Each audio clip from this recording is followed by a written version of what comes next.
ngilo karo cengele. Mbok kon ngilo karo kanane. Bapakmu ki wong melarat kok bangun kayangan ki. Ora ndelok karo kanane bapakmu kuwi.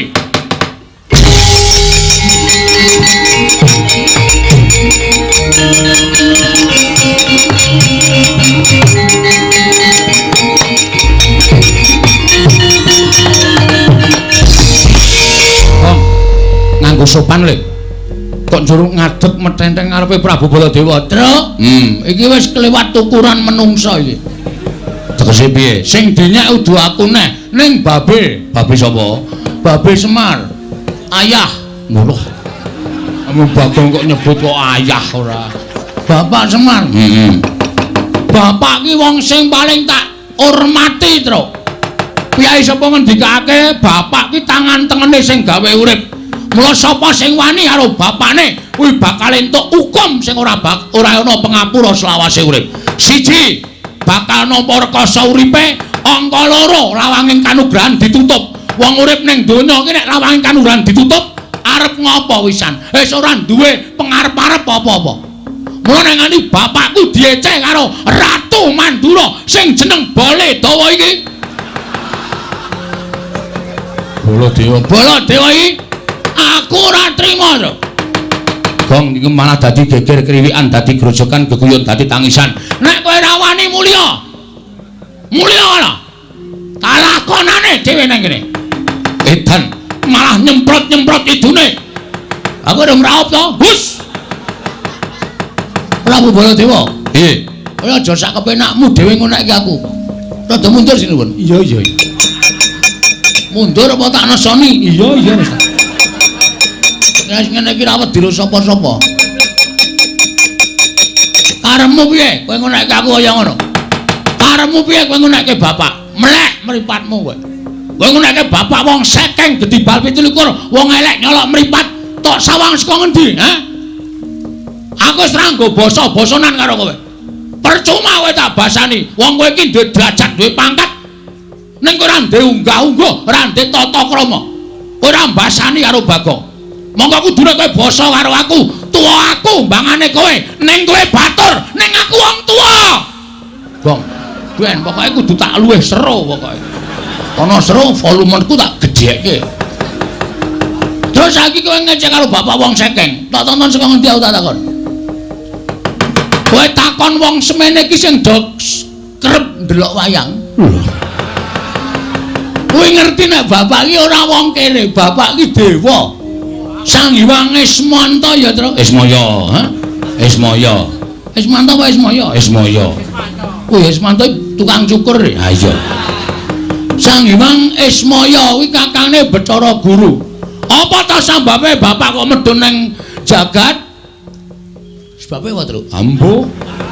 Mugi ora donge kok dane nerangke ora. Mergo bapak ki gandrung karo kerukunan lan katentreman. Bapak gandrung karo keayeman.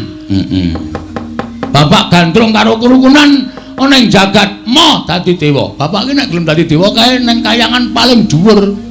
Kae bintange 3. Saiki kok iso ngonekke bapak ki wong kere. Saiki tak takon, asalmu saka ngendi to, Mas? Hah? Kowe saka negara Mandura. Ning kowe mbiyen ki disingitke ning Widara Kandang. Diakoke anak Demang. Kowe mbiyen jaman nom-nomane mikul garu, mikul ruku, golek ramban, golek suket. Nggo makani wedhusmu ning Widara Kandang. Bareng saiki kowe dadi ratu kok glelengmu minta ampun to, Bol. Mbaya sadar diri. Kowe iki asale saka desa. Wong iki aja ninggal karo lanjarane. Wong iki nek ninggal asal mula bukane duwe derajat ora suwe, duwe pangkat cepet tetel, duwe bondo donya asat saben dina. Lho tenan aku ora gara, ya, Tru? Heeh. Bali ngono. Saiki ngene, aku wis kesel nyuwara iki. Sirmu piye aku tak takon? Lho, sirmu piye? Karepmu apa? Aku manut. Aku kasar ya wani, alus ya wani, padangane wani, petengane apa meneh? Lho, nantang petengan. Wah, santai tenan kowe. Kok lebone linggis, tak leboni wesi, tak leboni paku, tak leboni saking wesi wetengmu. Genep setahun kowe buka toko besi. Oh disandet kok malah buka toko besi ra ya seneng malah ora. Ayo ngopo iblis? Ayo metu Jawa. Nek pancen wani karo Baladewa, diteter sepuro kekuatane Bagong. Oke, ora ning kene papane wong nete. Metu Jawa, glendang negara regane Adipati. Ayo, ayo.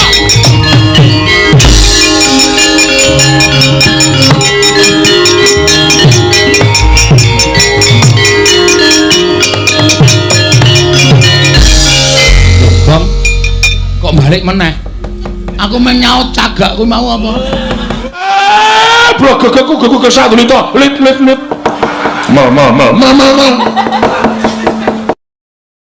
Kudanan terus kula pepe, niki mau dijakane Petruk terus langsung budal. Wonten nggih ngenten niki karang wong ora duwe sinuwun mboten napa-napa. Sing penting kula niku ora colong jupuk, kula ora tumindak ala. Arep sandangan kula elek kaya ngeten. Sing kuwi gati rak, pokoke kula tumindake apik. Lho la iya, aku ya mung ngandani yen to nganggo tata krama. Nggih nyuwun ngapunten diapunten nggih. Ya wis ora apa-apa sesuk meneh nek sowan ratu ngandani nganggo ingkang jangkep. Ngono nggih, ngestakaken dawuh. Yai Prabu, wonten timbalan Koko Prabu. Dumunten katimbalan nama wigatosipun Petruk dene sowan wonten negari Ngamarta. Menawi sekinten sowanipun Petruk menika sae Dados Yai Prabu Gedang Legahi Bawa Leksana nanging menawi namung bebudhek banyu bening kawontenan Praja Ngamarta. Kedahipun Petruk dipun emutaken. Koko Prabu kasinggihan mekaten. Mugi kepareng lenggah ingkang langkung prayogi. Panakawan Petruk sawise satata nggon ngadhep ngarsan ingsun. Padha rarja sak praptanira Panakawan Petruk. Nunamit pasang Kalimantabi tinebene kula dene dumawaing tawang tuwang. Lenepatno ing tulak manu sinuwun. Lepat diagung pangaksami kula ngrumaosi bilih kula menika namung Panakawan.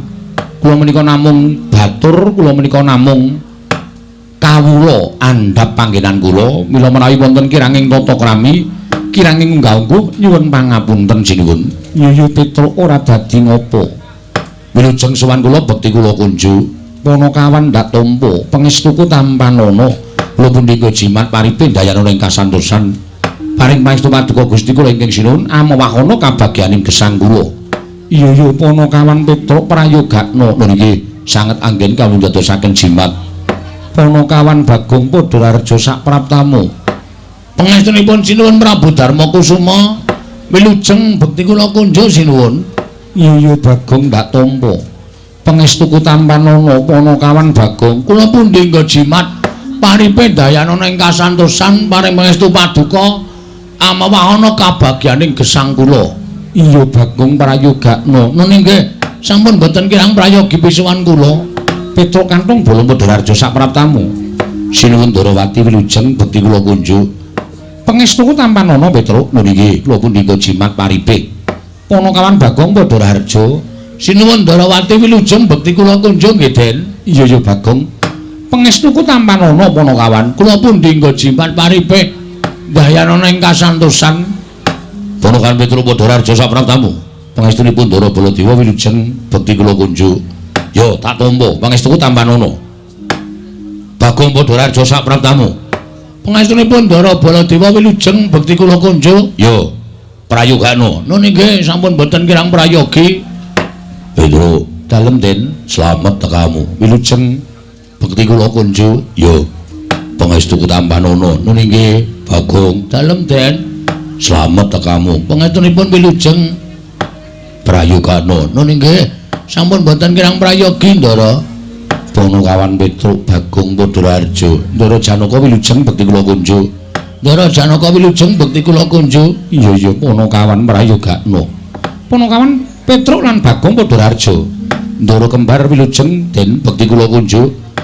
Ndara Kembar wilujeng Den bekti kula kunjuk. Iya tak tampa prayogakna Panakawan. Sampun boten kirang mriki pisuwanipun ngabdipun Petruk. Petruk kanthong bolong wonten dawuh sinuwun. Mono gage matura. Sowan moning Praja Ngamarta iki saka karepmu dhewe apa pancen diutus dening bapakmu Semar? Yen pancen diutus dening bapakmu Semar, apa wigatine? Yen pancen saka karepmu dhewe, duwe perlu apa Petruk dene sowan ana ngersaning Bendara? Sampun marangaken matur sinuwun. Ya wis ndak keparengake, matur sembah nuwun. Namung sadèrèngipun kula matur kepareng kula ngaturaken tebah Siti Sekol binunteling ngron klapa. Apureng ta mbok bilih wonten lepat kula anggen kula munjuk atur sa paduka Sang Nata. Menawi wonten cewek ing ngatur diagung pangaksami jer kula menika namung Panakawan, kula menika namung batur. Kula menika namung kawula. Mila menawi wonten duna dungkap kiranging tata krami Subasita langunggah-ungguh kula nyuwun pangaksami. Ora dadi ngopo Panakawan.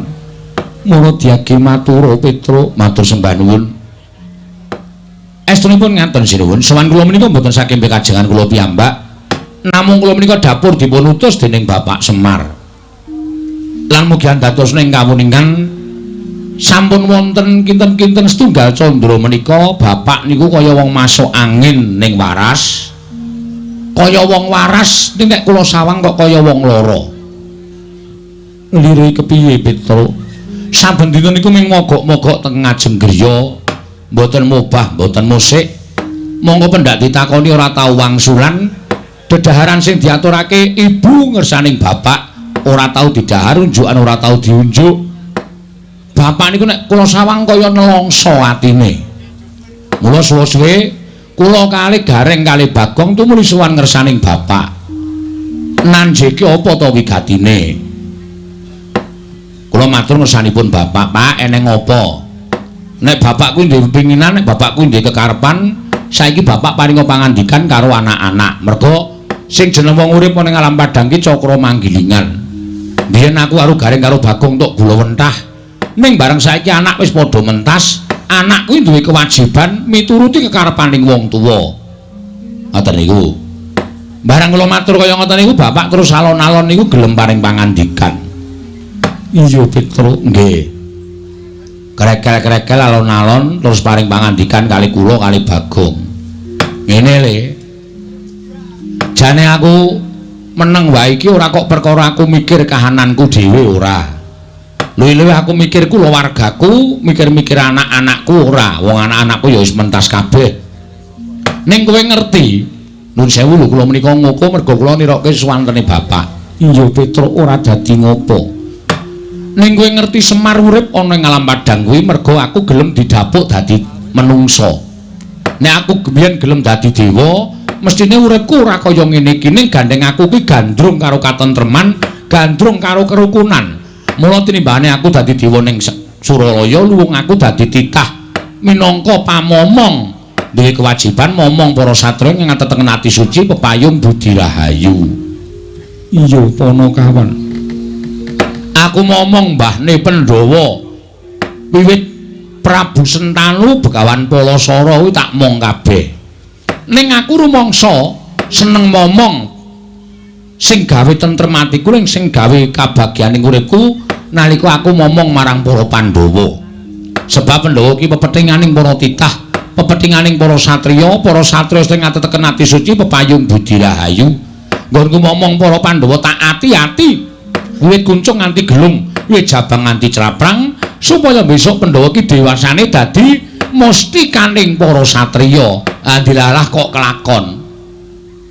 Ngamarta sing dilenggahin para Pandhawa kuwi mujudake negara ingkang adil, makmur, warata, tias bagya mulya, gemah ripah loh jinawi karta tata turaharja.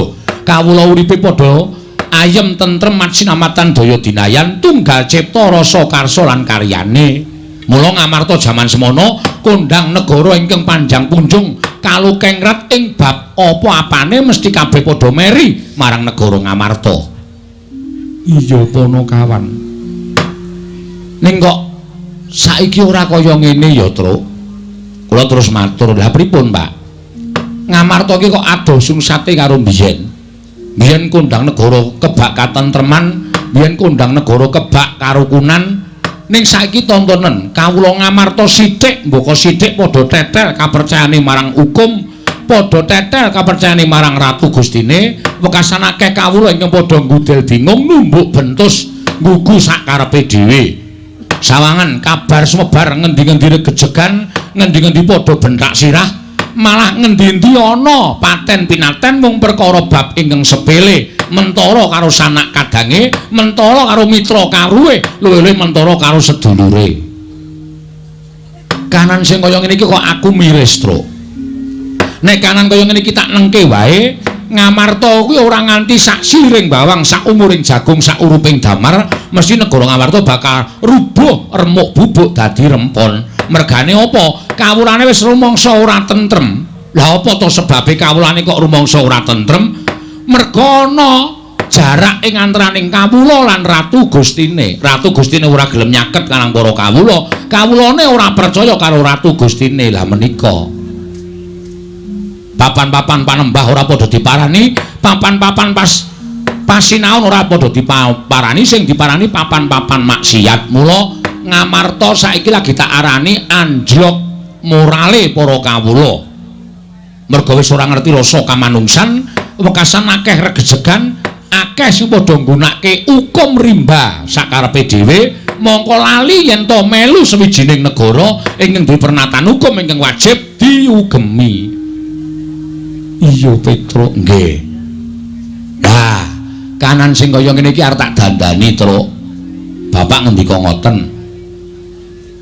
Bapak ajeng dandan-dandan pripun? Merga nek iki nganti rusak tenan negara Ngamarta, sing disalahke sepisanan karo Dewa Uduka Pandhawa. Ning Semar. Semar sing ngomong para Pandhawa kok gagal. Sarta ora kasembatan mujudake negara ing adil makmur warta tias bagya mulya. Mula sing ditutuh aku ora sembodo dadi pamomong, ora sembodo dadi pengayom. Mula nek nganti Ngamarta iki tak nengke wae, aku sing kesalahan. Lah, aku meneng wae iki aku duwe gagasan kepengin bangun kayangan. Lah kula mak tratap. Semar kok bangun kayangan niku, Semar niku nuwun sewu wong sekeng, wong ora duwe, wong melarat. Kok arep bangun kayangan niku terus kula tuwuh tandha pitaken. Saderenge kula matur kata-kata kersanipun Bapak, Bapak wis ngendika, kowe aja kaget. Kowe aja kaget. Aku nganggo tembung bangun kayangan iki ora bangun papan sing magrong-magrong, papan sing apik, papan sing becik, saka emas mutiara jamrut hergene kuwi ora. Ning aku pengen bangun negara Ngamarta kuwi uripe kawulane embane kaya ning kayangan. Kayangan iki kebak matsinamatan, kebak karukunan, kebak katentreman, ora ana rasa daya-dinaya, ora ana rasa meri siji lan sijine, anane mung padha tetunggalan manunggal, sayuk rukun yen abot padha dipikul nenteng padha dicangking niku kayangan. Lah mulane aku pengen mujudake Ngamarta ki embane kawula uripe kaya ning kayangan. Kula matur, wah niku bab sing boten gampang lho, Pak. Gampang. Waton Pandhawa gelem rawuh ning Karang Kadempel, sinambimu di Pustaka Jamus Klimasada, aku iso mujudake kayangan sing mapan ana negara Ngamarta. Lah sebabe napa kok Pandhawa kudu rawuh teng Karang Kadempel? Merga Pandhawa tak kanthi dadi siji karo para kawula. Pandhawa tak kanthi nyawiji karo para kawula. Merga kawula kuwi ora perlu dinahi dhuwit, ora perlu dinahi brana picis, ning dicedhaki rasane, dicaketi karo pengarepe. Dicaketi atine. Kawula nek dicedhaki artine dening para pengarepe niku mboten sah diwenehi napa-napa, panjenengane mesti bakal sengkut gumregut bangun negara. Merga wis rumangsa digatheki karo Ratu Gustine. Mila sowan pangersanipun Sunan Prabu Darma Kusuma menika ingkang sepisan ngaturaken sembah bekti ingkang ngangka kalih nglulusaken gegayohanipun Bapak. Iki menika mboyong para Pandhawa rawuh wonten ing Karang Kadempel, sinambi mundi Pustaka Jamus Miang Jimat Klimasada mujudaken negari ingkang adil makmur warata tias bagya mulya. Cekap semanten atur kula. Wassalamualaikum warahmatullahi wabarakatuh. Iya betul nggih. Wis rampung, Gong. Wis kare ngenteni jawabane piye? Ha iya.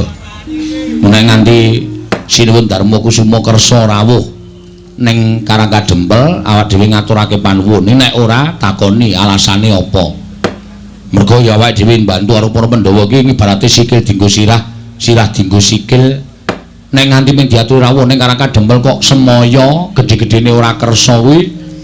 Wis nek ngono Pandhawa kuwi pancen ora ngerti karo bales budi. Ora ngerti karo kabeciane awake dhewe sing wis dilakoni. Petro dalem. Aku tak tarung karo kadang-kadangku dhisik ya Petro. Oh monggo, mboten napa-napa, mboten masalah. Langkung prayogi taren merga menika mujudaken satunggiling pirembagan supados sakmangke saged kasembadan panjenenganipun Bapak Semar. Menawi panjenengan salujuk Ndara Werkudara ora cocok menika ya ora bakal mlaku. Panjenengan kali Ndara Werkudara pun mathuk pun gathuk Ndara Janaka ora mathuk niku ya ora mlaku. Mula 5 cacah menika kedah manunggal dados tunggal. Kedah saged tetunggalan rawuh wonten ing Karangkadempel sinambi mundi pustaka Jamus Myang Jimat kelima sada. Werkudara, miturut penemumu piye Dimas ature Petruk? Apa gegayuhaning Kakang Semar iki mau miturut Dimas Yodipati kepiye? Rasa kokian gunem sing tanpa guna, ayo mangkat. Semar gedhe labuhane tumrap negara Ngamarta. Turaba ingkang bakal katindakake dening Semar kuwi gegayuhan sing apik, sing luhur. Ngangkat marang praja Ngamarta. Barep kakangku, ayo budal dina iki. Iya Dimas. Ngaturake panuwun ingkang tanpa pepindhan. Arjuna penemune siadi piye? Petro, dalem den. Yen pancen bapakmu mbutuhke Prabeya, aja metu saka bapakmu. Madukara Usungana bandane ora bakal aku wegah. Waton bapakmu kasembadan bangun kayangan wening praja Ngamarta. Petro, matur sembah nuwun. Ndara kembar pripun? Petro, aku ya sarujuk. Petro, yen isih kurang Prabeya, yen perlu kasatriyanku digadhekke dhisik ora apa-apa. Sing wigati mengko bapakmu kelakon penjangkane. Wah, matur sembah nuwun tanpa pepindhan. Ndara Werkudara sarujuk, Ndara Janaka mathuk, Ndara kembar wis cocok. Monggo sinuwun. Samangke kula aturi paring dawuh. Kepareng paduka tedhak dhateng Karangkadempel benjang menapa menawi saking pamayogi kula inggih dinten menika ugi kula dherekaken rawuh wonten ing Karangkadempel sinambi mundi pustaka Jamus Myang Jimat kelima sada. Kusik Petruk sabar sawetara. Iye, sebabipun ewo kaya rasaku, bingung rasaku Petruk. Inggih, sebabe napa?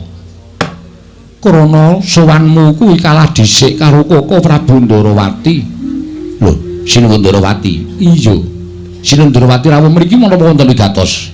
Ana Petruk, wigatosipun wigatine tanole kejaba nyuwun ngampil pustaka Jamus kelima sada. Nyuwun ngampil pustaka Jamus kelima sada? Iya. Dipun dadosaken menapa? Ngerti yen to negara Ndarawati ketaman pegebluk bisane waluya. Yen to tinumbalan pustaka Jamus kelima sada. Mongko rawuh luwih dhisik tinimbang sowanmu. Kepiye meneh Petruk ingkang dhisik kudu tak dhisikake, ingkang keri ya kudu ngalah kelawan ingkang dhisik. Mula kang sangka kuwi yen to bapakmu kepengin rawuhing para Pandhawa kudu ngenteni pustaka Jamus kelima sada kinarya usada negara Ndarawati dhisik. Samengko tumuli tak boyong marang Karangkadempel Petruk. Oh. Gom, Rasida le. Rasida ngapa? Ndara Werkudara wis cocok, Ndara Janaka wis mathuk, Ndara Neklastimbar wis oke, Ndara Puntadewa wis nyetujoni ning ana pepalang. Apa pepalange? Sinuwun Ndarawati.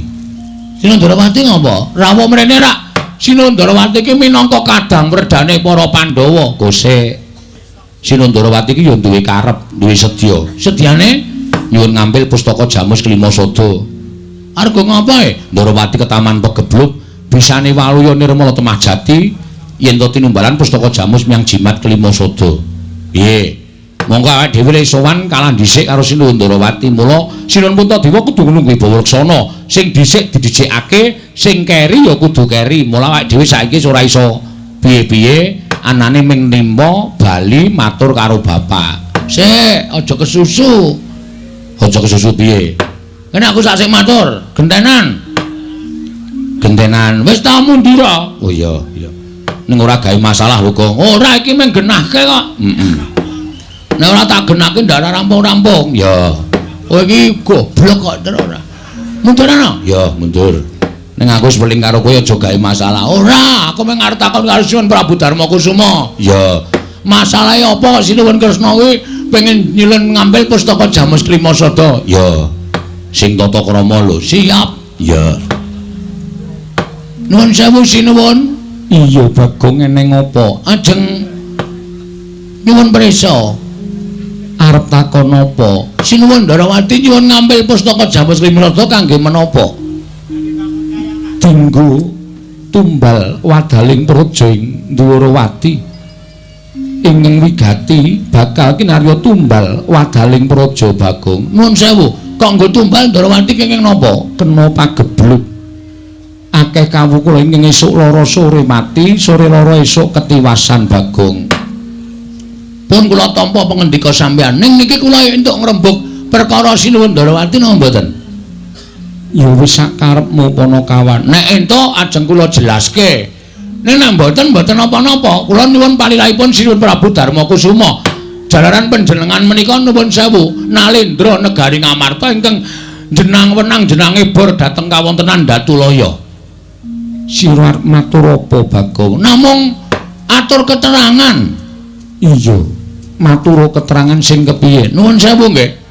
Pegebluk utawa welaking Jawata.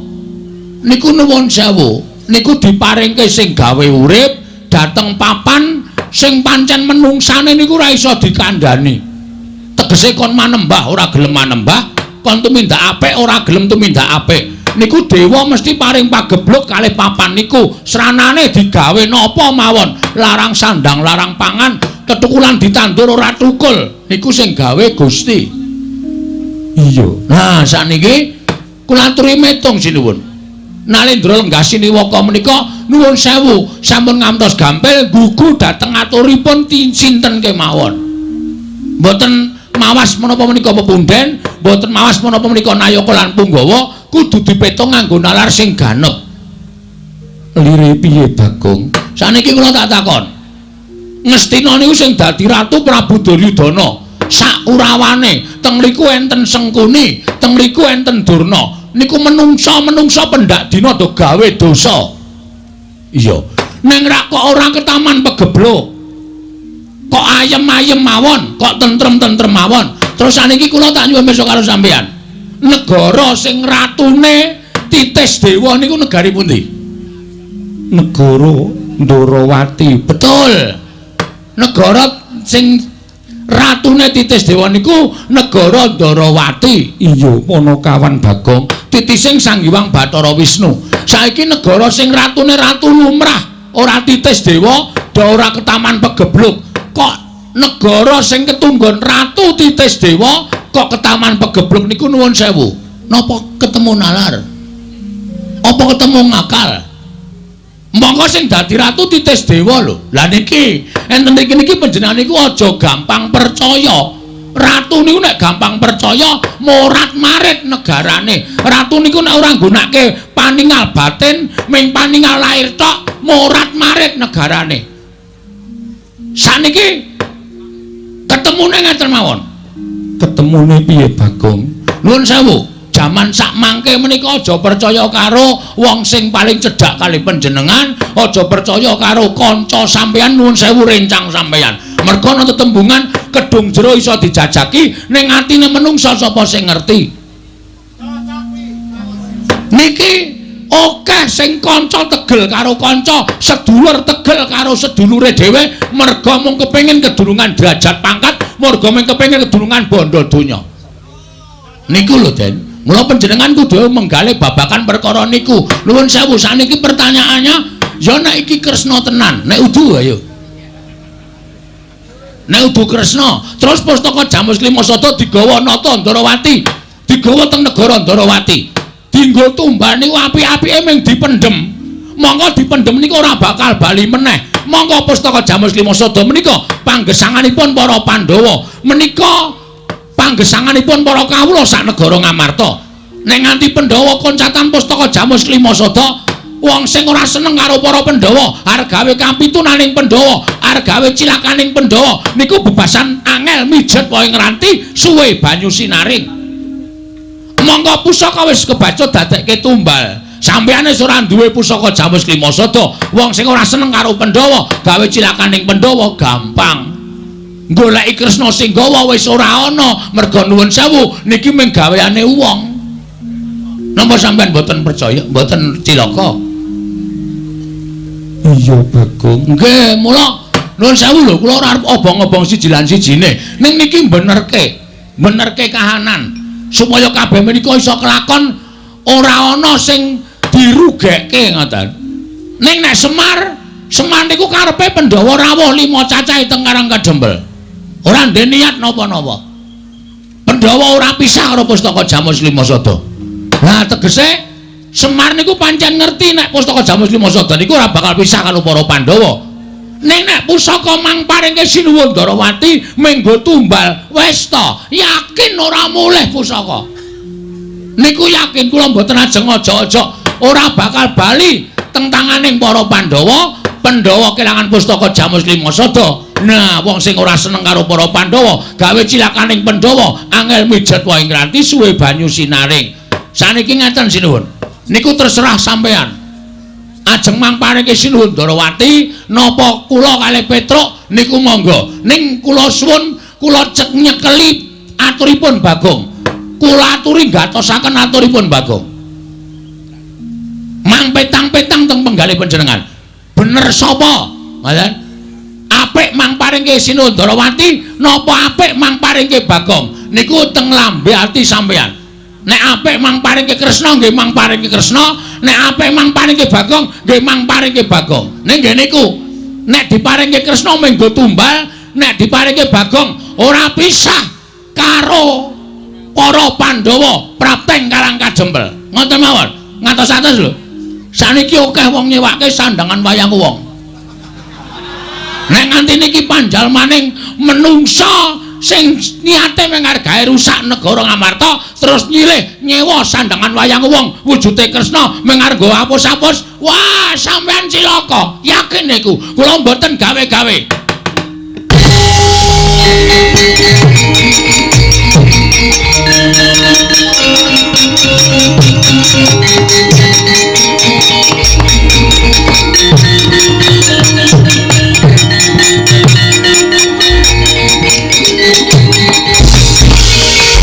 Maring jajalanan skurtaning bawura iblis lanat. Bagong. Ponokawan Bagong. Mudiar kowe. Aku ora iso omong karo kowe to, rasa sok gawe masalah. Ora sok gawe perkara. Lho, kowe ngunek-unekke Sinuwun Darawati kakangne nesu. Terus? Kowe kakangne sapa? Kakangne Bagong. Kakangne nesu kok kakangku ora nesu. Anggo ngopo aku nesu ngewangi karo kowe? Dewangi to. Ponokan Bagong. Wonten dawuh. Aku tak takon karo kowe gage wangsul ngopi takonku ning Pertitis. Derajatmu ya apa? Derajatmu ya apa? Batur, kok ngene kok ratu. Nggih batur lah ya Ponokawan. Ponokawan ki papane ngendi? Teng isor. Kula menika namung kere. Kula menika namung Gedibal 17. Ing atase derajatmu ki wing batur kok dilangap-langap ucap Mundrawiri kaya grojokan. Kowe wani nyes Maranata Darawati kuwi adikku lanang. Terus. Wah aku diwangi terus. Aku suwe-suwe tratapane. Terus wae wangsulan ora apa-apa. Nuwun sewu kula niku mboten ajeng wantun, kula niku mung ngreske. Kula niku mung benerke, ning cocok mboten. Nek Pustaka Jamus Limasada niku ajeng dibeta teng Darawati nggo tumbal niku mung dipendhem. Nggih ta? Monggo nek dipendhem niku ora bali. Kula ngemutke Sinuwun Prabu Darmakusuma aja nganti gampang maringake Pustaka Jamus Limasada. Napa kula ngenten iki salah? Salah. Salah kula nggih napa? Kowe salah ora nyawang karo derajatmu. Nuwun sewu, Mas. Saniki kula tak takon, sampeyan iku titahe sapa? Titahe sing gawe urip. Kula ya titahe sing gawe urip. Kowe karo aku ki padha, Mas. Sing bedake mung derajat karo pangkat.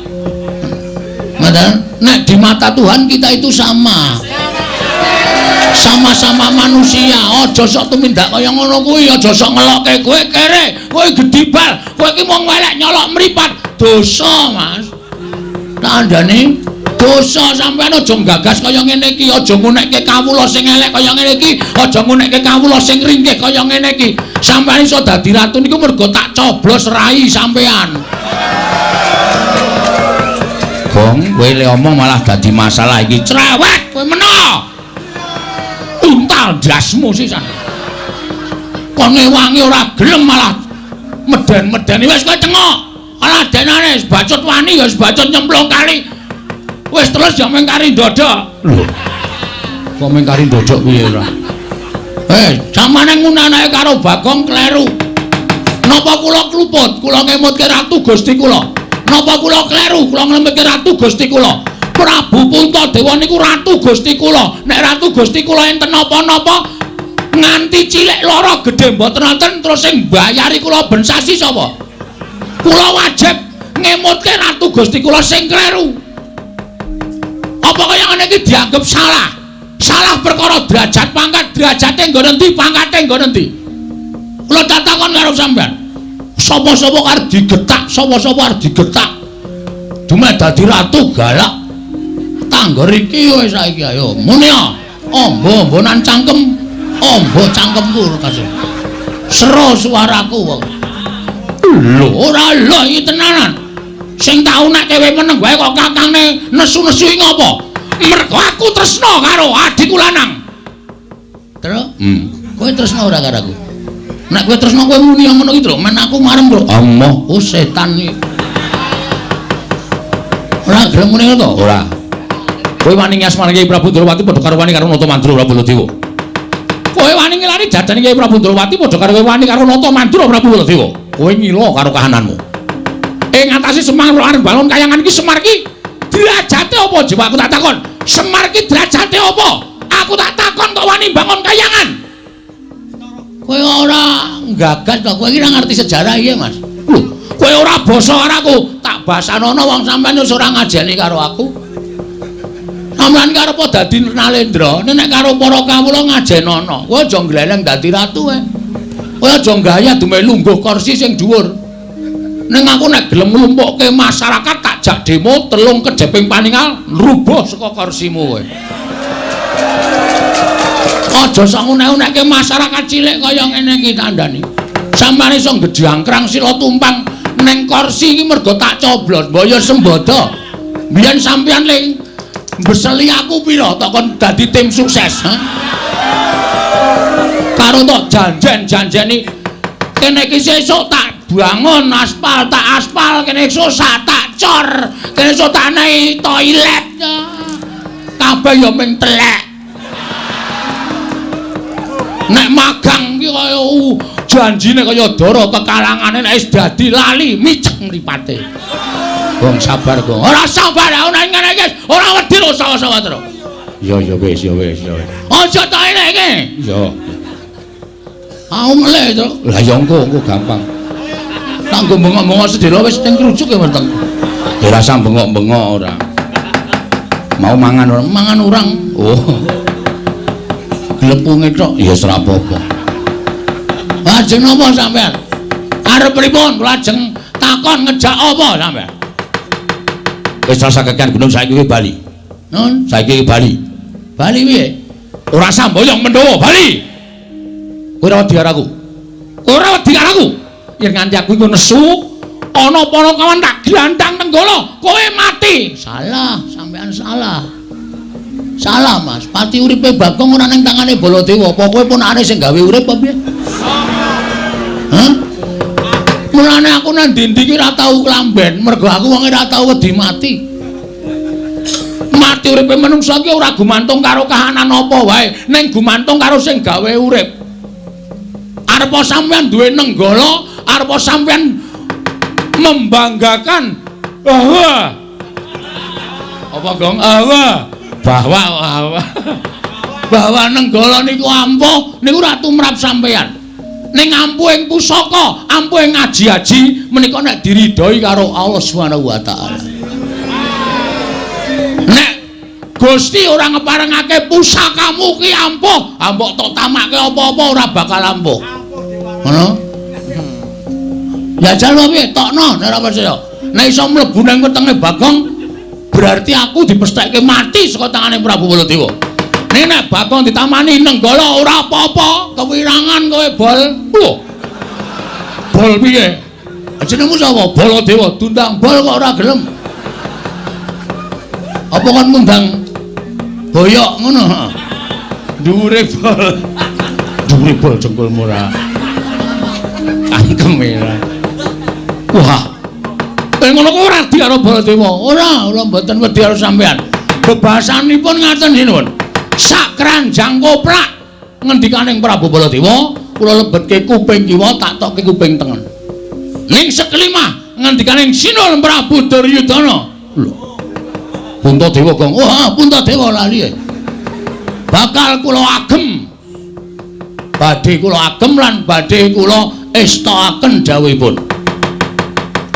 para paresmaning jajalan yen ngono cetha kowe wani karo Baladewa cetha kowe wani karo Baladewa wis kowe saiki bali kono karo bapakmu iki kon neling bapakmu iki kon mulat karo kahanane bapakmu iki wong sekeng bapakmu iki wong ora duwe kok arep bangun kayangan iki gablek apa mbok kon ngilo karo cengele mbok kon ngilo karo kahanane bapakmu iki wong melarat kok bangun kayangan iki ora ndelok karo kahanane bapakmu kuwi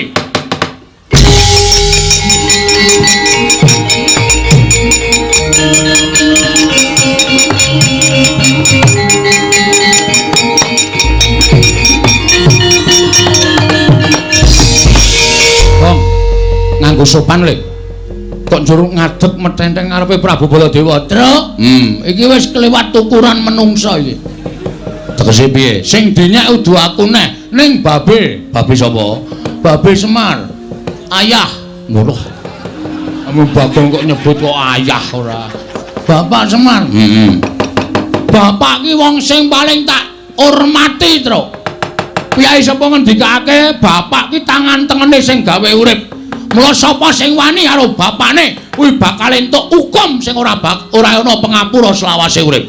Siji, bakal nampa rekoso uripe, angka loro lawanging kanugrahan ditutup. Wong urip ning donya iki nek lawanging kanugrahan ditutup, arep ngopo wisan? Wis ora duwe pengarep-arep apa-apa. Mula ning ngani bapakku dieceh karo Ratu Mandura sing jeneng Baladewa iki. Baladewa iki aku ora trima to. Gong iki malah dadi geger kriwikan, dadi grojokan, geguyon, dadi tangisan. Nek kowe ora wani mulya. Mulya ana. Kalakonane dhewe nang kene. Edan malah nyemprot-nyemprot idune. Aku ora ngraup to. Hus. Prabu Baladewa. Piye? Kowe aja sak kepenakmu dhewe ngonekke aku.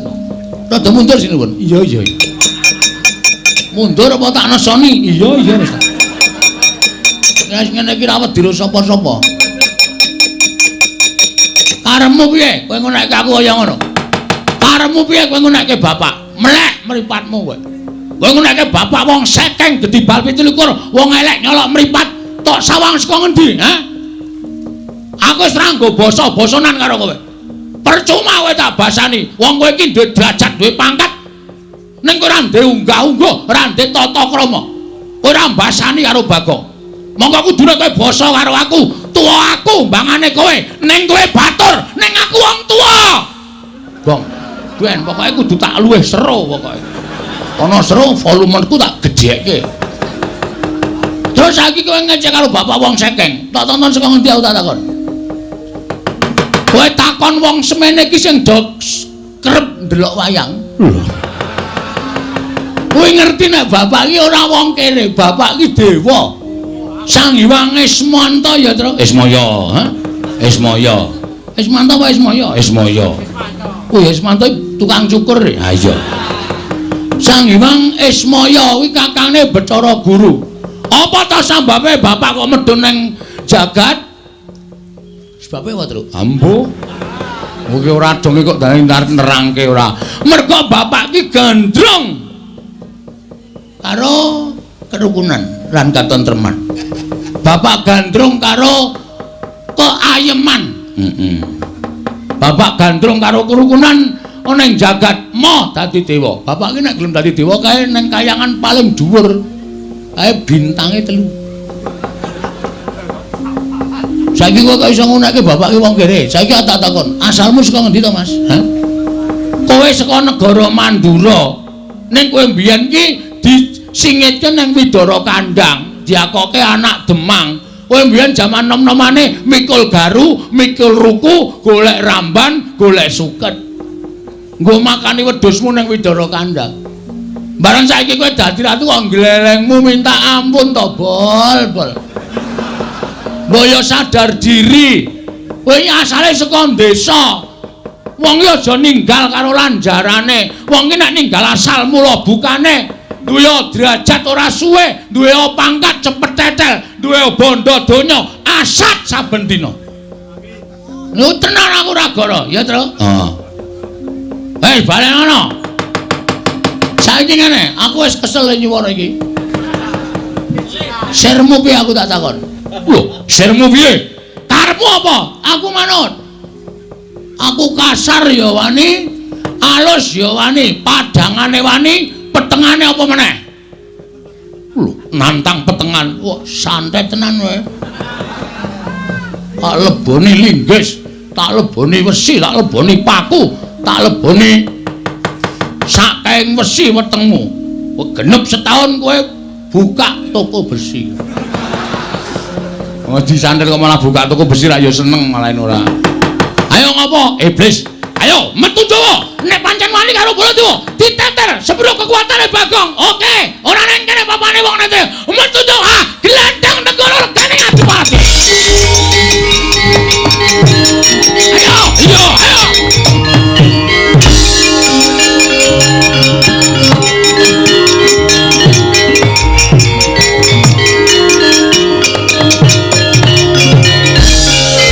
Gong, kok balik meneh? Aku menyaut cagak kuwi mau apa? Set mubeng ngono kuwi. Heeh. Wah angel ngene kon mikir ya, Tru. Heeh. Ora paham? Heeh. Bagong piye kabul kawusanane? Kula tak metu mawon mungsuh Prabu Baladewa. Ya kok ora sida matur. Wis lak jame mungkin ndak dikira kewengen iki wis setengah 12 Tru. Ayo ngoyak Baladewa kok malah nang kono yo.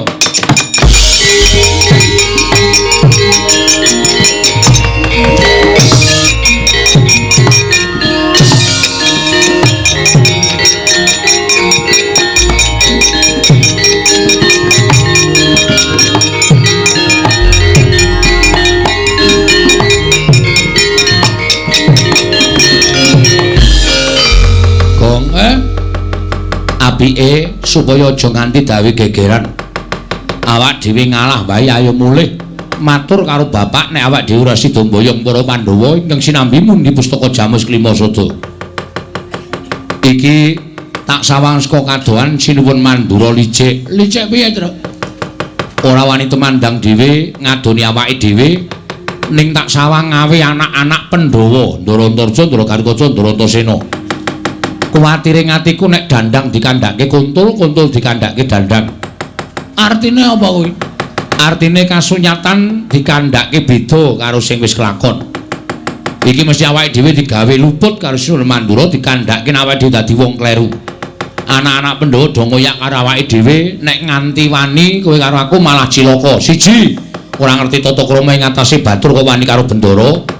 Angka loro apa ya iso awake dhewe ngalah karo anak-anak Pandhawa. Terus rencanamu ke depan? Mulih. Mulai piye? Mulih matur bapak nek ora iso mboyong para Pandhawa. Terus nek mulai ngono kira mangsamu wis rampung masalahe apa? Nyatane sing goleki awake dhewe anak-anak Pandhawa, Gong. Malah justru anak-anak Pandhawa kuwi dikandhani. Nek pancen arep ngetokke bektine karo wong tuwa, mbelani karo wong tuwa, mbelani Sinuwun Prabu Mandura ki dikandhake sak nyatane. Anak-anak Pandhawa ki nom-noman. Bocah nomi keladuk wani kurang keduga. Nek nganti terus tanpa ngerti sangkan parane ora gelem nampa alasane awake dhewe, kowe karo aku diajar piye? Ayo mulih wae rasa dadak methuke anak-anak Pandhawa manut karo aku mulih. Sik, mulih ki ya ana hitungane lho, Tru. Ana hitungane piye? Kowe saiki tekan ngarepe bapak. Oh. Terus matur karo bapak, "Pak, aku ora iso mboyong para Pandhawa. Merga pustaka Jamus Klimasada diasta Prabu Kresna." Terus saiki aku tak takon, "Bapak nampa aturmu sing kaya ngono kuwi iki gelo apa ora?" Gelo, mesti gelo. Nah, mongko kowe ngerti to watake bapak? Semar kae ora iso didelok kanthi netra waloka, Tru. Semar kae ora iso ditonton nganggo mripat sing lumrah. Mripat sing lumrah piye? Semar ki nangis durung karuan atine sedih, Semar ki guyu durung karuan atine seneng. Nek tok nganti tok lapori, "Pak, aku ora iso mboyong para Pandhawa." Semar ming mesem ning atine keloro-loro. Petruk anak sing dipengpenge kok ora iso mboyong para Pandhawa. Percuma utusan kowe karo aku tekan negara Ngamarta. Terus gelo atine bapak ki dingu nganti tekan bapak ora ana. Ayo bayangno. Kowe anak sing durhaka kowe. Kowe ora iso mituruti karepe wong tuwa anak sing durhaka. Nek aku mituruti karepe wong tuwa, maju musuh anak-anak Pandhawa, aku mati. Luwe becik mati mbakane kowe urip ora iso ngabekti wong tuwa. Ngono ya, Le. Ana cara aku, Tru, mulih wirang. Ning nang kene bakal tekani pati. Aku trimo nang kene. Mergo hitung aku wirang karo mati, nek aku milih mati. Kok iso ngono? Ha iya no. Wirang ki ora bakal ilang selawase urip. Arep wis suwe nggone tumindak ala, raine ki duwe sastra wirang. Saiki wis ora kelingan. Ning nek kelingan dielingke karo sanak kadang sedulur bakal wirang meneh. Wirang ki ora bakal ilang selawase urip. Ning nek mati wis karurane ora ngrasake apa-apa. Ora weruh kahanan, ora weruh lelakon, ora ditagih utang. Tentrem malah uripe. Ngono ya, Le. Nek ngono piye miturut kowe? Maju terus. Pantang mundur. Mung suwe anak-anak Pandhawa. Justru kuwi bocah wingi sore kok kowe kalarut bayi wingi sore ta, Tru? Wah, ora sembodo kalau le menyang mau gong. Pokoke nek ana apa-apa tanggung wong loro. Neng kono mati ya dilakoni, urip ya disandang. Aku ngomong apa kau tak takon? Aku saiki rada sir-siran atiku. Rasa dilangke. Kok rasa dilangke? Dilangke, les sir-siran. Oh. Saiki kowe tak pikir, mulih wirang ning nang kene mati. Mati osisan nek cara aku malah ora masalah. Terus saiki tak takon. Wong mati ki rak mung 3 perkara ta, Tru? Apa wae? Mati utama, mati madya, mati nista. Mati utama, matine wong labuh bener. Labuh agama, labuh nusa bangsa, labuh wong tuwa, mongko wong tuane bener ki mati utama. Kowe modar petuk malaikat lebokke swarga. Tanpa ditimbang ala becikmu. Mergo kowe mati utama. Ngono ya. Mati madya disangkani saka lara. Kuwi swarga apa neraka dipetung dosamu. Nek akeh dosane cemplung neraka, nek akeh apike cemplung swarga. Mati nista, matine wong lalu. Ora ditampa karo sing gawe urip, sukmane ngrambyang manggon ning kayu watu pendak malam Jumat Kliwon dikutuki jaluki pesugihan. Kuwi mati nista. Mulai yo tandangi lelakon iki. Nek kowe wani ngadepi anak-anak Pandhawa, matimu mati utama. Wenehi kunci swarga karo sing gawe urip. Petruk iki kontrakmu swarga. Mlebu nang kono tampane widodari. Ora seneng atine. Oh ya. Wis maju. Ning aku kok tetep wedi ya, kok. Nek musuh anak-anak Pandhawa kok aku tetep semelang. Wah, jan wis. Carane membangkitkan semangat kowe iki kepiye ta, Tru? Lah nyatane aku nek musuh anak-anak Pandhawa, Ndarantasena ngantem aku pisan ngudar arep nglawan piye? Ngene wae. Saiki ngene. Engko nek ana anak Pandhawa Gatut Kacapata Jayapantasena tekan kene, takoni karepe apa? Ya. Menek kira-kira arep mateni karo kowe, ora kena jak rembugan, kowe rasa melu-melu sing nandangi aku. Iki ora mung ngomong kosong lho iki. Soale kowe iki kulino ngapusi. Kowe kok ngerti? Aku senengane ngono kuwi kok ora inting ora omong kosong. Ora, yakin. Aku serius iki, Tru. Ya. Terus kene ndi? Aku nang mburimu. Aku wis nganggo kathok pencak silat ngene iki aja kuwatir. Ya. Kowe nang mburiku kene. Kowe nek kira-kira Antasena apa Garuk Kacapata tekan kene, arep mateni kowe langsung jawel aku tak sikate, Tru. Wah, ya. Wah, iki aku seneng niki. Dadi kowe iki cangkemmu mbok iki ora mung kokean omong ya nyambut gawe. Ya kokean madang bareng. Ha iya. Ning ora apa-apa, ora masalah. Mburi kene kok tak tunggune. Aku siap-siap kowe nek ketemu sapa wae takono arep mateni kowe, arep mateni aku jawilen tak ajae terus. Ya, tenan ya, Kong. Tenan aja kuwatir. Ya, wah seneng aku.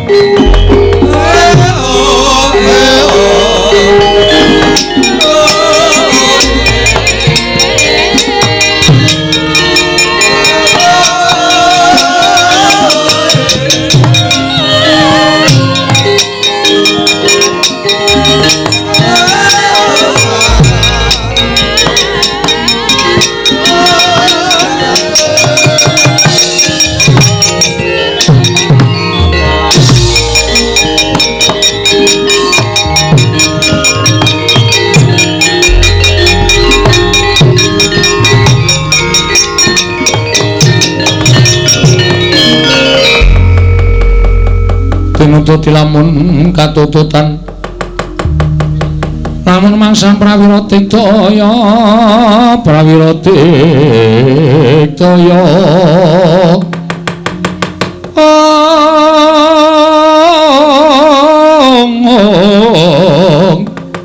orang kono makawi gelari rawang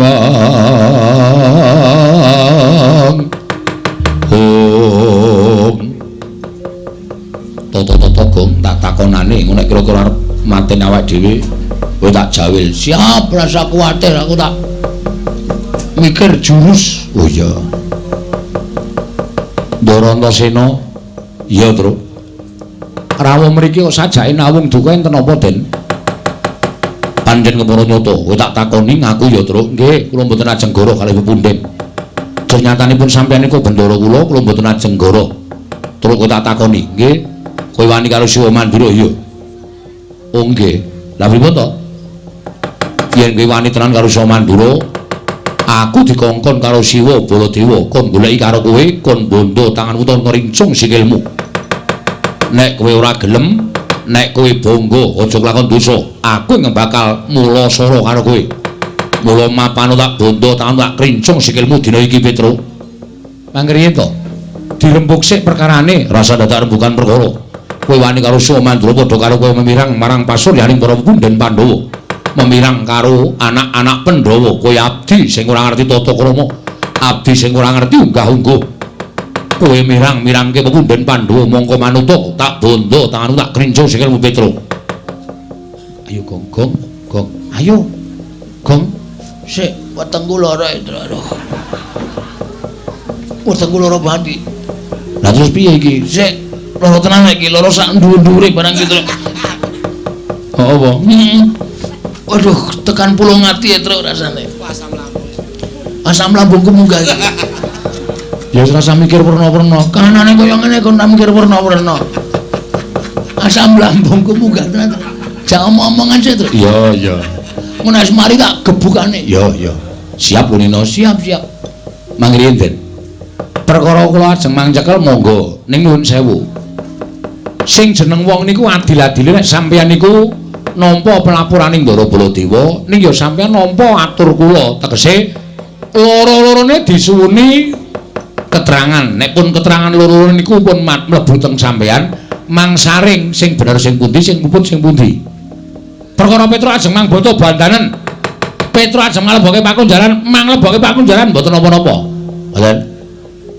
ning kula tak matur apa to sababe kula kok wani karo Siwa Mandura niku wonten perkarane apa sing wani niku dudu kula lho sapa niki Dower niki adik kula niki ning sareng kula petung Bagong wani niku merga Bagong belani karo bapak lho belani karo bapak piye kula dikongkon karo Bapak Semar yo dikongkon angge dikongkon teng negara Ngamarta bapak niku ajeng bangun kayangan bangun morale para kawula sak negara Ngamarta syarate Pandhawa diaturi rawuh teng Karang Kadempel sinambi mundi pustaka jamus miyang jimat Klimasada ning teng niku wonten Sila Ndarawati Sinuhun Prabu Mandura ngendikake nek kepengin nyuwun ngampil pustaka jamus Klimasada kinarya tumbal wadaling negara lan iki duwer nerangke negara sing ketunggon Sang Hyang Wisnu kok ketaman pegebluk niku napa wonten kelakone mongko negara-negara liya niku ora ketaman pegebluk ning kok negara Ndarawati sing ketunggon dewa kok ketaman pegebluk ngoten niku terus Sinuhun Mandura duka Bagong manuswane jajalan sukertane bawana kowe menungsa ora tatanan batore kok wani wangsulan karo Bendara Bagong ya wangsulan kula wis ngelekke ning Bagong iki pancen wonge ngeyel terus Sinuhun Mandura ngendika ngeten iki Bagong kowe bali yo kandha karo bapakmu bapakmu wong sekeng bapakmu ki wong ora duwe bapakmu ki wong melarat men gedhi balar bangun payangan ki ngilo karo cengele nuwun sewu bapakne Bagong ki ya bapak kula nek bapak kula dunake kaya ngono kuwi kula anake kok ora nesu niku anak sing model piye nek ngonekke Petro ngonekke Bagong ora masalah nek tekan bapak kula padha karo kudu mbelani bapak saniki kula tak takon sampeyan tak unekke Antasena kowe anake werku dolo wong dlogak-dlogok ora iso ndodok nesu ora aku nesu Petro nah padha kula ya nesu kula niku mergo dianak-anake karo bapak Lek kula wani karo Prabu Baladewa niku mergo kula bapak kula disecamah dening Prabu Baladewa. Nek Prabu Baladewa ora nyenggol karo bapak, kangeh kula ajeng wani karo Prabu Baladewa, mboten ajeng wani. Sing kula waneni niku sipate, mboten kok Baladewane. Oh ngono, nggih. Wah, nek tak hitung-hitung kok bener kowe mbangane Prabu Baladewa, Truk. Lah kene iso menggalih. Bejo kowe rung tak cekel. Nek tak cekel apa aku ora dosa karo kowe. Nah, ngoten niki lho, Kyai Nom niku aja grusak-grusu ning dipetung. Belajar gelar, belajar gulung. Men aja kesluru dalan sing kleru. Aku njaluk ngapura ya Truk, padha-padha mboten apa-apa. Wis mari, Truk. Lumayan mari iki, Truk. Wis ora lara, ora. Engko lara meneh. Ora. Wong anggere muni ana apa-apa kok lara nek aman kok waras. Heeh, ora watakku ngono kuwi. Ya disikat saiki apa piye? Gosike. Wis rampung masalahe kok disikat. Lho, wis teluk kono. Ora teluk. Mergo tak rembug. Oh ya wis teruske rembugane. Ya. Sikat saiki terus ora. Iki men tanganku kemlawe men kena wetengmu kok. Tak ora nek njawil. Ning terus pripun? Ning kowe aja seneng-seneng. Kok kula entuk seneng-seneng sing tekan kene ora ming aku. Sinten? Kakang Garwaca, Kakang Antarja. Nek aku iso dijak rembugan apik-apik, nek Kakang Garwaca, Kakang Antarja ora iso dijak rembugan. Kowe kudu ngati-ati. Waduh. Berarti niki mengke do tekan iki. Yo, goleki kowe bondo karo kowe. Waduh. Piye, Gong? Sik migren ndasku, Truk. Kok timtrekku to? Ora kene ndungluken tak pacul sirahmu kene. Wong anggere muni ana bahaya kok mumet di sing wetenge lara, di sing ngambayen. Anggere aman kok waras. Heeh, aku gumun. Gumun karo awakmu dhewe kuwi kok ora. Heeh. Ha terus kula kene pripun? Ora usah kuwatir. Ning aku njaluk karo kowe ya, Truk. Nggih. Nek kowe dikapak-kapake Kakang Garwaca, kowe aja bales. Kowe manut wae. Atene modar. Kula Garwaca niku otot kawat balung mesi. Wis ndang kopi wis Gong wis Gong wis. Gong. Ya wis. Nggo neh. Ngoten. Kula nek dipotro sirahe pripun? Ora usah wedi. Nek kowe lara tak tambani, nek mati tak uripke. Nganggo napa? Ki tak peres metu banyune. Banyu sumut iki iso nggo nambani wong lara nguripke wong mati. Kuwi lha ngono. Anu wae kok netrel. Ak dhewe sing nggawa malah ora wira-wiri lho. Nek didadal pripun? Sapa sing aku nedel? Bagong. Kene kok kepruke sirahe kene. Iki ki ora pasangan e. Oh, tak kira variasi e. Variasi dengkulmu wedake mobil variasi ora. Wis ngono ya, Truk. Kowe aja wani. Kowe digapak-gapake manut ning kowe golek acara men Kakang Garwaca wedi karo kowe. Oh, siap. Aku tak ambles bumi, nek kowe lara tak tambani, nek mati tak uripke. Mangke riyen. Nek sampeyan ambles bumi terus kula le nyeluk pripun wong kula ora iso ambles bumi kok.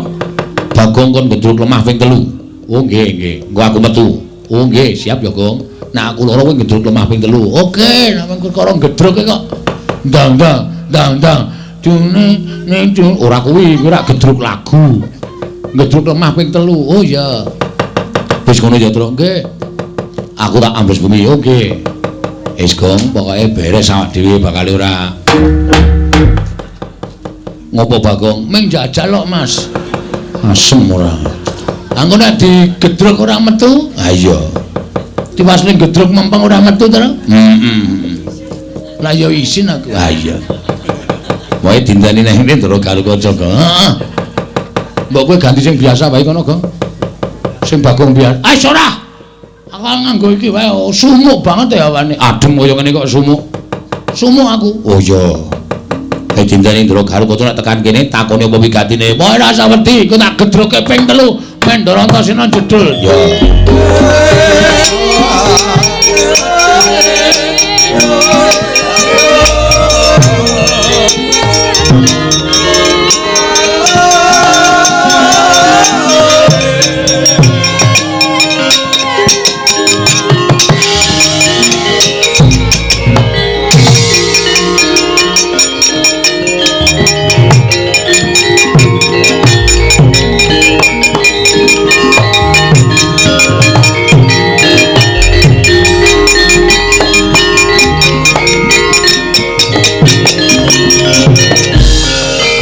Totyan Gatotkaca kinon mapak Karkasuta teka pira Kresna Parata maneher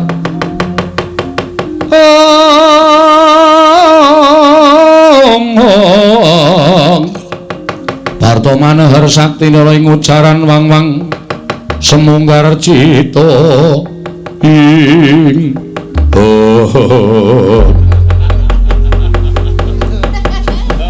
Ndara Gatotkaca. Iya, Petruk. Enten apa karo awak mriki? Petruk, Nun. aku tekan kene pancen goleki karo kowe. Nek pun kepanggih, Aku tak takon karo kowe Wangsulana. nggih. Kowe wani karo Sio Mandura ya? Oh nggih. Leres. Lha pripun to? Didhawuhi dening Sio Mandura, Gatotkaca golek ana menyang ngendi papane Petruk. Yen ora gelem bali, yen perlu sampurnakno, Petruk wis wani ngino karo wong Mandura. Wani gawe wiranging para punden Pandhawa, teka derajate Petruk wani karo Baladewa. Petruk, Nuwun. apa iki mbok tindakake kuwi gawe wiranging para punden Pandhawa. Mula Gatotkaca isin duwe abdi kaya kowe. Kowe bali. Nek kula purun wangsul, Penak awakmu. nek boten purun wangsul, Mapano, apancat pundakmu tak gembol dasmu dina iki Petruk. ing Jaja muntap lir kretap duka yayasinipe netra kocak ngundar andir Nun sewu Den pangandika sampeyan sing keri dhewe niki wau kok teng ati kula rasane lara banget pangandika sampeyan sing keri dhewe niku teng ati kula rasane kok larane ra jamak-jamak. Nun sewu lho Gus niku wong tuwa. Sampeyan niku ora ana separone umure Petruk. Sampeyan niku ora ana seprapate umure Petruk. Selagine wong tuwa sampeyan Ndara-ndara Pandhawa niku kula sing ngomong, wiwit cilik kula ya ngerti. Dewasane Ndara Pandhawa, Sinuwun Puntadewa, Ndara Werkudara, Ndara Janaka, Ndara Krasdewa niku ora tau nyuarani elek karo Petruk. Lah kok sampeyan bayi wingi sore? Sampeyan mentolo ngunekke Petruk, Petruk pancat pundakmu, tak gembol ndasmu. Kuwi wong tuwa lho. Ya niki wong tuwa.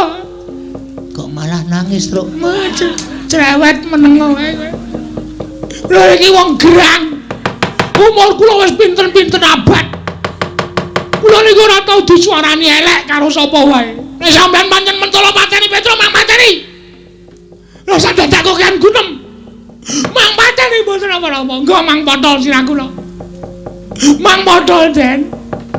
Kula percaya sampeyan iso wong sampeyan niku satriya sekti, satriya digdaya.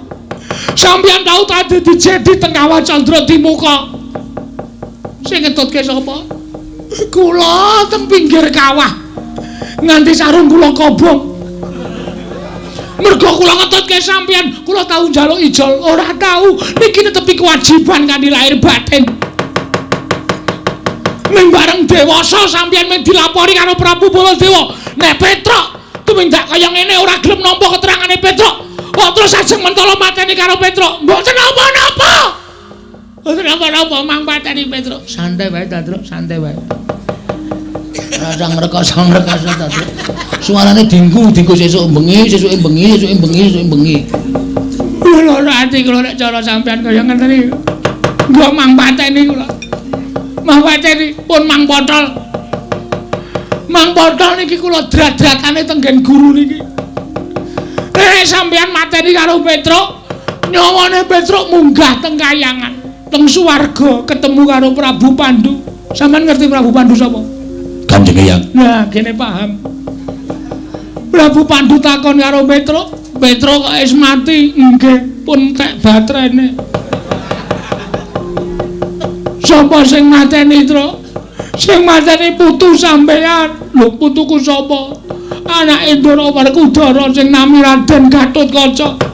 Kowe salah apa? Kula mboten salah, kula mboten kleru. Yen ngono putuku Gatotkaca sing kleru tak golekane menungsane. Yakin niku kejadian kaya ngeten niku.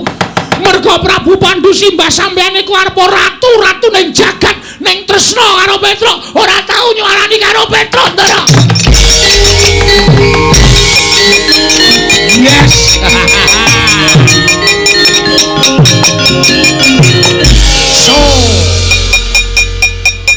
Sukses. Ayo. Ora kowe kok iso nangis ya, Tru? Ayo iso ya. Kowe iki biasane ra angel nangis. Anakmu mlebu rumah sakit kowe nanggap dangdut ya. Cengelmu ya ora. Wong anake mlebu rumah sakit kok nanggap dangdut ora. Kok iso nangis? Ayo nggawa brambang tak leletke mata. Mengkari njewewek lho wis metu kabeh. Ndara Garukaca tak critani terus raine saya pucet. Terus klipat mabur ngambandir Gantara. Wah pinter kowe gawe sandiwara. Ah iya. Satriya loro kalah karo kabeh. Heeh. Kari siji didundul ya to. Didimdul piye? Didundul kok didimdul. Didimdul piye? Didundul gandeng aku wis ngalahke loro mingkari Antarja tandangana. Aduh. Mbok kowe sisan. Lah terus kowe nyambut gawe apa aku tak takon? Kowe mau mung ning burine terus ayo tro ming dolopi tok. Kowe genti nyambut gawe aku tak ngaso iki mung kari Ndara Antarja. Piye caramu kowe kudu iso nggunakake cara. Kaya aku lho nganggo sandiwara ngene iki mau sandiwara tak ewangi nangis. Iki nek dinggo. Antarja iki ampuh. Ampuh putula. Putula piye? Mbahne Ndara Antarja iki dewaning ula. Nek nganti nesu, wah, matek aji ula sak donya goleki kowe kabeh. Masa? Ula werna-werna. Kowe lagi dengok-dengok parani ula. Kowe lagi turu jejere ula. Kowe lagi adus parani ula. Mongko ula demung macan, lare angon, ula welang, ula weling, bandotan macan. Open ula. Ula sinduk sing paling entek-entekke go. Apa? Kowe kei sego goreng yo entek, kei bakmi yo entek. Aku tak ketemu ula sinduk terus. Arep ngopo? Arep nyiduk. Arep nyiduk ora. Wis ya, ditandangi ya. Aku tak ngasuh ning wit gedhe kae. Ngisore ketok ijo banget nggo nglikar kok kaya penak banget. Ngono wong goleki kowe? Omong nek aku ora ono, siap. Nek wong ngeyel Tandangi le, anak Semar kok jile. oke. Lakonane terus ora usah melu-melu Antarja ketok takoni goleki Petruk, sampluki gong.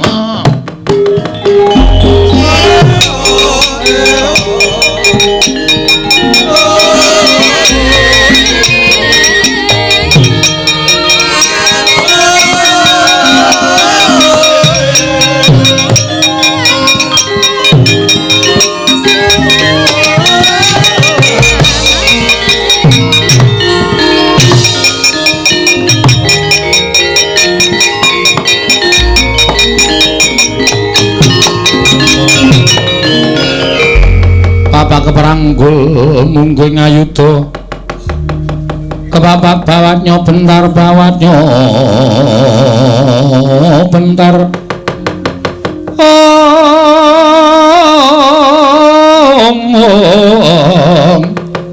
kebabaknya mungguh ngaloko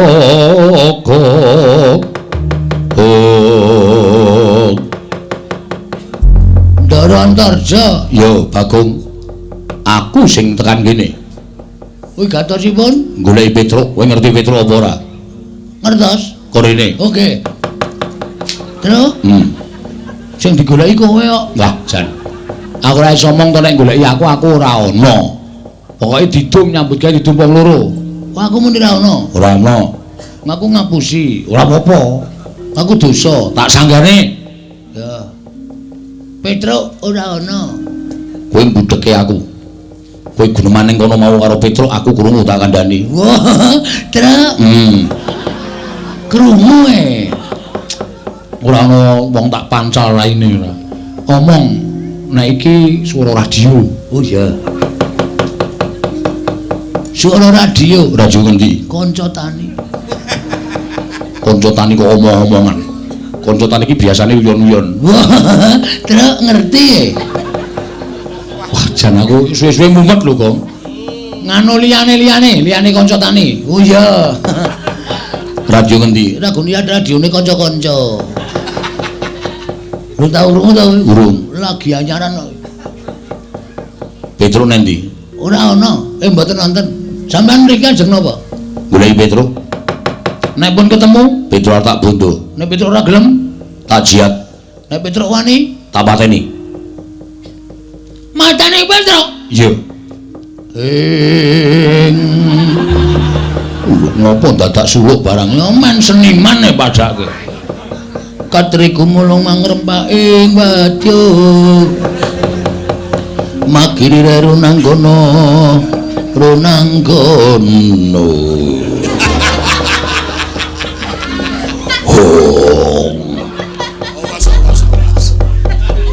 Suluk ora pethoe kok. Sing penting wani. Petro tok wenehke apa ora? Ora. Anggepe apa? Petro iki kakangku ejo. Lho. Kok piye? Jenengmu sapa? Antarja. Diundang Jo ora gelem. Kon ngundang ngontorno piye? Busine nggo nendi? Ya sakar mulai ngundang. Ngono wae manut. Petro iki kakangku, Mas. Petro iki masuk angin wis tak tileki. Nek perlu tak goneng rumah sakit. Tak infuske. Man Petro ki waras. Aku Petro diame-ame patine. Kowe ki duwe hati ora, Jo? Petro ki abdimu lho, abdine Ndara Pandhawa. Kok mung perkara kowe dilapori karo Baladewa arep tegel karo Petro? Menungsa apa kowe? Lho. Malah ngune-uneke karo aku. Tak une-uneke kowe mergane nom-noman goblok. Ora iso gagas nganggo nalar sing genep. Yen kowe ngune-uneke karo aku tegese kowe wani karo Antarja. Sing tak wedeni apamu? Tuwa aku mbangane kowe. Kowe wani karo aku kowe kualat. Nek aku wani karo kowe wis sak mestine mergo aku wong tuwa ngajari karo canom. Wiladala. Ora wiladala iki tenanan iki. Ayo ora guyon iki serius iki. Apa mbok anggap aku wedi karo kowe? Apa mbok anggap kowe putu dewane mula terus aku wedi karo kowe? Ayo ndi takno ulamu. Ora wedi aku, ulamu dawa-dawa jirih-jirih. Ulaku cendhek ning kendele ra sama-sama. Ayo. Piye? Ngerong mrono mrene ya. Sapenake dhewe ayo. Anggepmu apa? Yen ngono kowe wani karo aku. Sing tak wedeni apamu?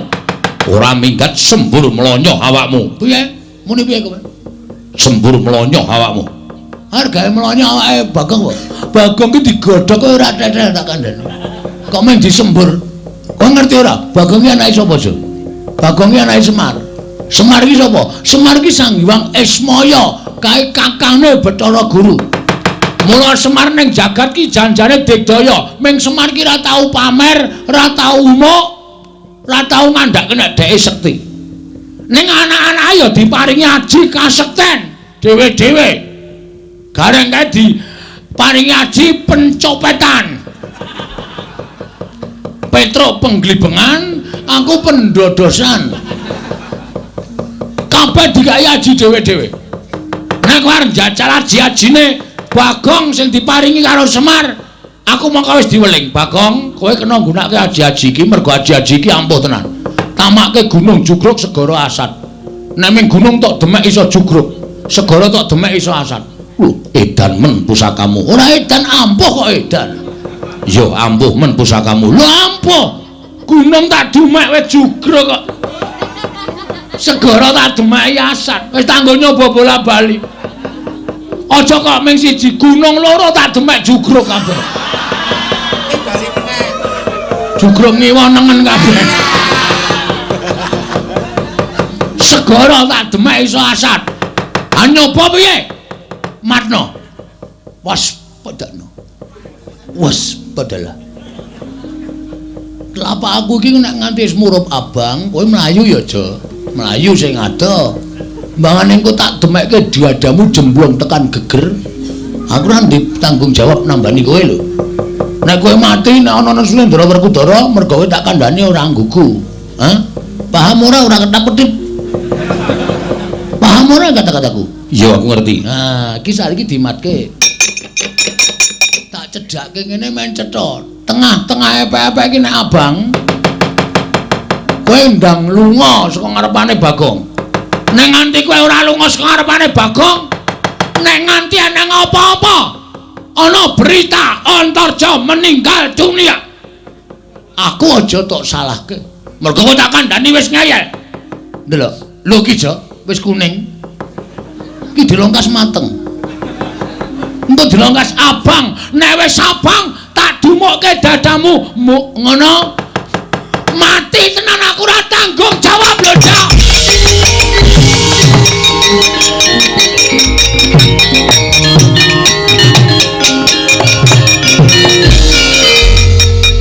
Tok apake, Gong? Tak apusi. Kok saka kono kaya bengok-bengok banter banget ae. Ning ngapusi piye? Tak apusi epek-epekku ki matno, abang apa ora? Loh, kok glelek duwe epek-epek abang barang. Apa tekan sesuk sore ya ora abang-abang. Wong jenenge kowe ngapusi kok. Aku dadi kono percaya, sajake epek-epekku iso malik tenan tur ning budayane apa. Mripate Antarja saya mendelik terus tamake kowe brubut ngeleng ya terus. Tak uyuane ya aja kaya jangkrik wae terus metu ora. Ngono anu, wah ampuh tenan e. Heeh. Gong, ana sing joget-joget kae sapa kae? Endi? Kae. Angguk, wudu. Kae lho. Heeh, kae lungono lho kae. Oh, ta. Ana sing pentas angguk Abimanyu ora iso mabur ngono. Wudu kae lho sing dhewe kae lho. Oh, Pragota. Heeh.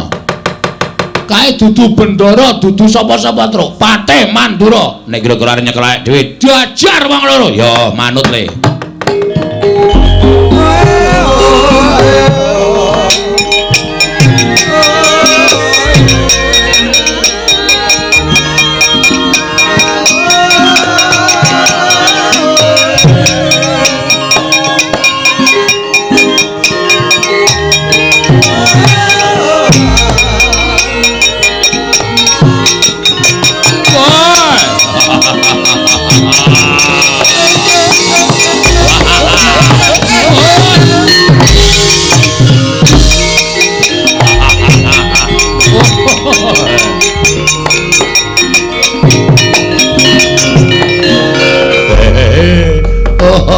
Laidan Petro nggih Ndara Pragota ya. Wah kae sing bunucul klambi sapa Bagong. Wah setan tenan. Buaturan ditata krama nganggo trening abang leteke ra jamak-jamak. Taleni kolor putih kaya awake api-api. Ora tau wadus meka kaya ngono. Wah, waduh, gleleke ra jamak-jamak. Wah, lengane ditato ula. Wah, kaya apotek. Aneh-aneh wae. Nek aku matke Bagong ki pancen wong ya lucu tenan. Rupane kaya ngono, ngayale ora jamak. Aku ki perang kok malah guyu terus. Li arep perang sok kapan.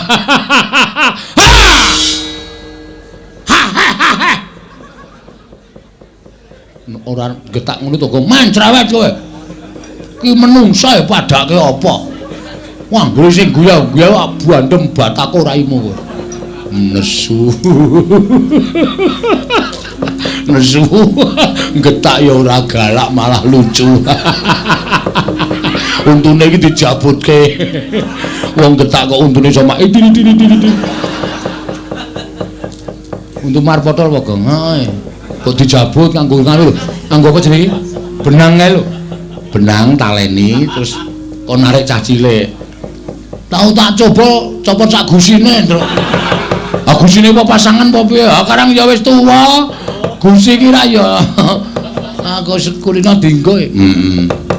Dadi kendho gusine. Ndara Pragota, ya. Ajeng napa? Nyekel kowe.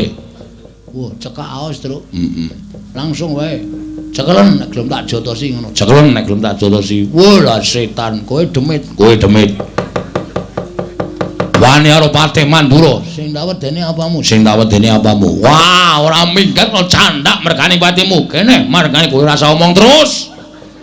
Aku tak omong dhewe. Ya, ya ora nesu to. Senyum to, moh. Ora senyum untumu ki lho dicabut ki lho. Ngomong kiwir-kiwir ki ra risi wae. Ora malah apik kaya kanggo meng iso ngono kuwi. Mbok nek kelek Mbok men malah ra wareg selawase. mati dari aku panggawa tak ayoni Ndara Pragota.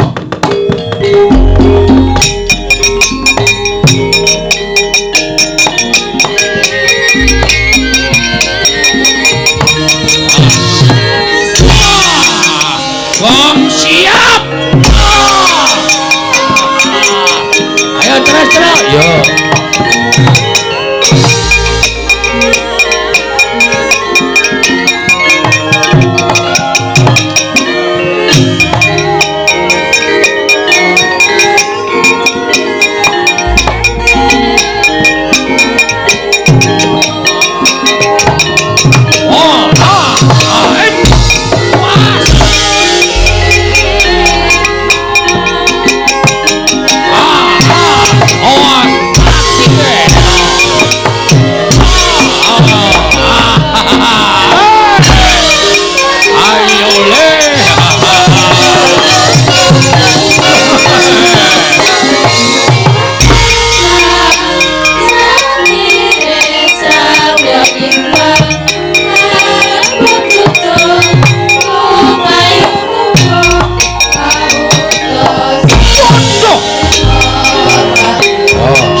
Petruk dilawan mati omong sapa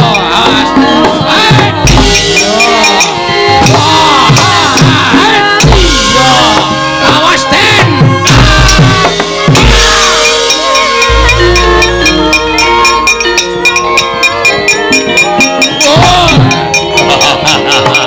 iya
mentuk palu gedene semono kae nyileng anu perbaikan jalane ngendi ngisor kono nyampil Pak gotong gedhe Pak cuthuke ndase Pragota modar kalau gedabrikan kejet-kejet nek nganti mati karemu lho Kong iso mati kok ya iso Pragota iki iso mati to iso kae iki menungso e waduh mongko nggon pas mburi kene iki Tru wuk gagar otak nan kengko nek nganti cangkeme metu mbluke gagar otak berat terus pingsan terus mati kowe goleki polisi kowe kok ora omong to Tru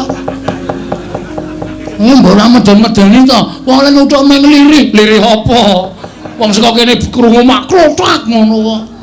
Kae iki mau ki watu. Watu apa? Iki senengane karepmu lho nek mati. Ora tanggung jawab lho. Wong perang kok mikir mati mbok men. Wis ora bakal tak pikir modar ya wis. Petro. Porongan bangun ora minggat saka negara Ngamarta glandang Bengkulu dadi mati kuwi.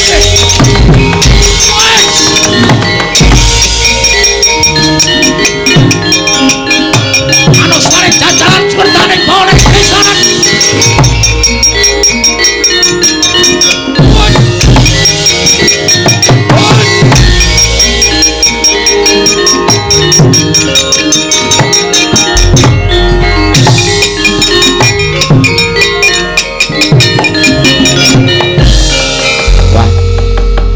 Untung ceket-ceket ta. Sinuwun Mandura tak rungokke lah kok duka yae sini Petro Kanong para klaminggat saka negara Ngamarta glandang nenggala. Brubut melayu. Waduh. Bagong mau piye ya? Monggo Bagong nek melayu ra iso banter mergo pupune gathuk. Monggo suarane mak bubuk. Waduh. Mati kowe, Gong. Lemu mlayu ora banter ketututan Dara Baladewa. Bagong iki adine Petro nyol tampan ana nenggala. Cus. Modar kowe le.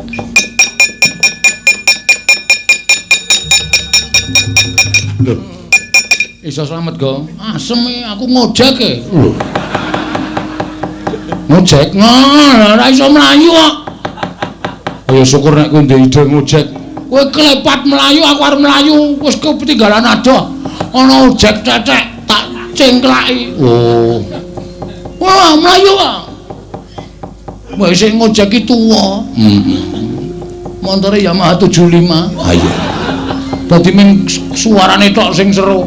Wah, mlakune ming 20. Masa ojek dicelip Baladewa? Baladewane ngelip dagang ora to aku merem karo ngekep tukange ojek. Helme tak nggo. Oh. Oh, tak walik helme. Sing ketok cengelku dadi ra weruh rupaku. Ha iya. Slamet ya wis slamet. Yo bali Kong, ha?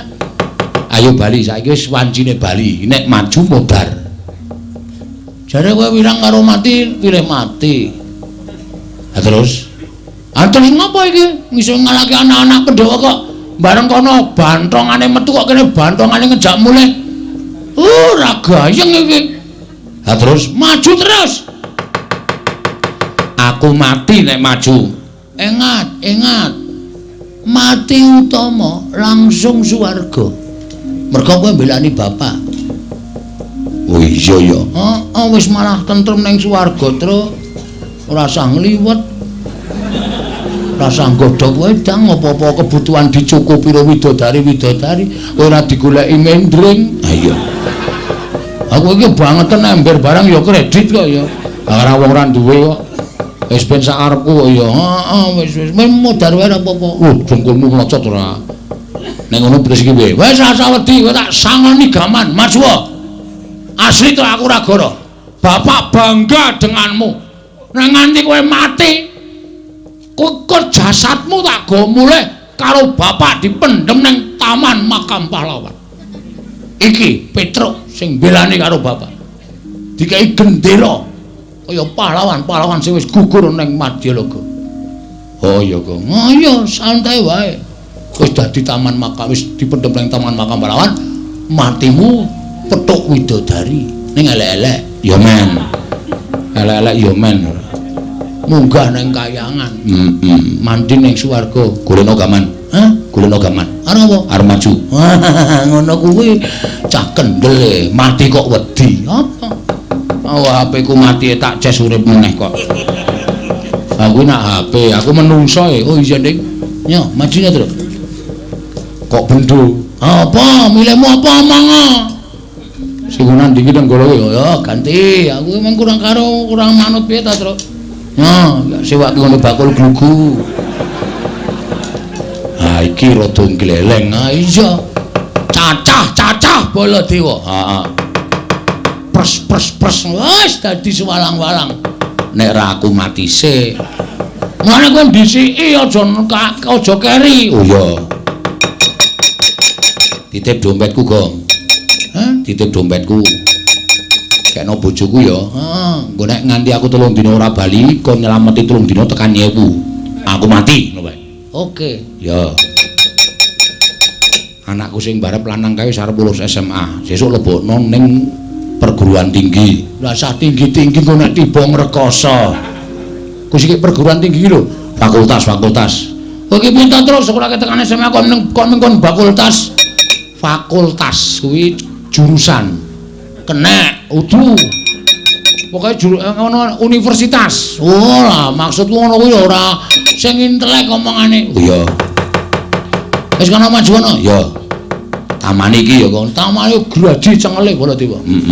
Tugel del gununge caca-caca. Ya. Mutilasi. Ya. Ayo, amus Suramrata, Jayawrata. Imbang yen padha-padha ya iki grajiku tampan legane.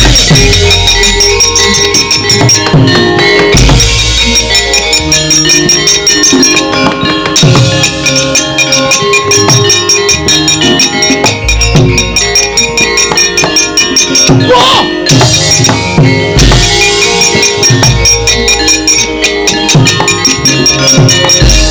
Wah, parusmane jajalan tebes lan menungso ora tataran. Walah dalah. Iki Petruk nggawa graji iki oh iki. Ae sak entuke pokoke. Mungsuhe nenggala kok iki pamunaing satu sekti. Tamake Gunung Jugruk Sekorasat. Iki tau tate kramas getih Nalendra. Iki tau nggo nyolong wit kambil ping 3 ora konangan. Walah setan apa? Mati dening aku. Cepet kamu mati. Ayo, amuk.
Bala Pandhawa miyuk gumulung mangung siring sata Kurawa kambahungke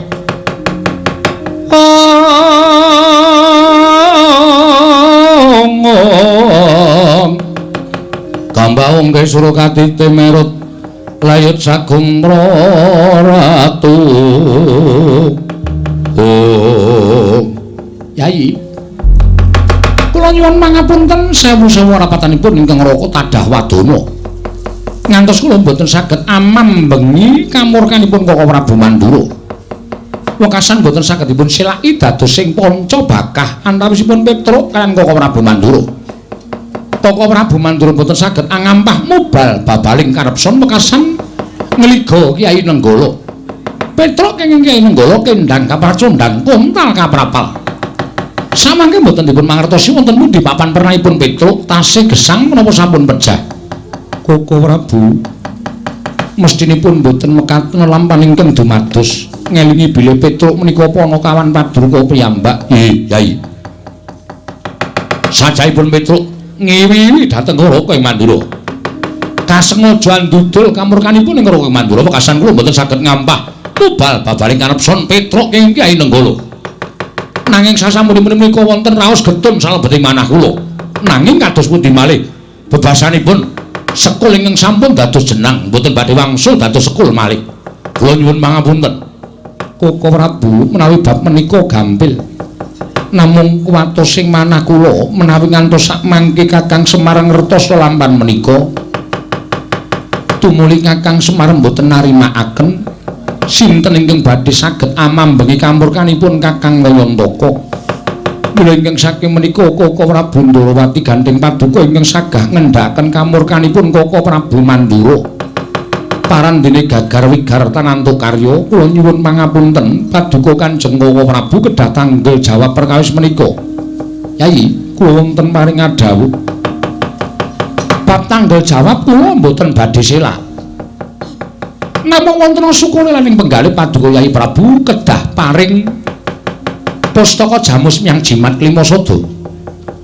Mesakaken dhateng kawula kula ingkang nandhang pegebluk kepareng maringaken pustaka jamus Klimasada tumunten kula badhe maluyakaken negaring Ndarawati. Mangke menawi Ndarawati sampun ketingal padhang. Tumunten kula badhe ngunduraken pustaka jamus Klimasada wonten negaring Amarta lan ngupadi wonten pundi dunungipun Petruk. Saestu Koko Prabu, Yayi, kula mboten badhe wantun atur lamisan paduka Yai Prabu Ngamarta. Menawi kula mekaten dinten sakmangke monggo pustaka jamus Klimasada kula aturi nampi.